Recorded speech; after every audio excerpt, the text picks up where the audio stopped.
জাতীয় নাগরিক পার্টি এনসিপির মুখ্য সমন্বয়ক নাসিরুদ্দিন পাটোয়ারি বলেছেন, বাংলাদেশকে বিচারহীনতার সংস্কৃতি থেকে বেরিয়ে আসতে হবে। তিনি আশা প্রকাশ করেন, তারেক রহমানের নেতৃত্বে গঠিত সরকার সহিংস রাজনীতির অবসান ঘটিয়ে হামলার ঘটনাগুলোর বিবেচনা করবে।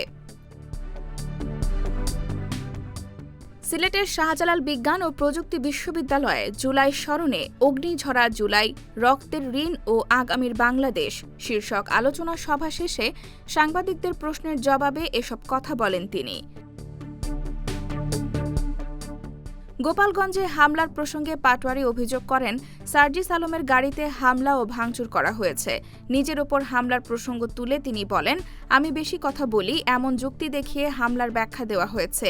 একই সঙ্গে সিলেটে ৫ প্লাটুন বিজিবি মোতায়েনের পরও হামলা ঠেকানো না যাওয়ার নিয়ে প্রশ্ন তোলেন তিনি।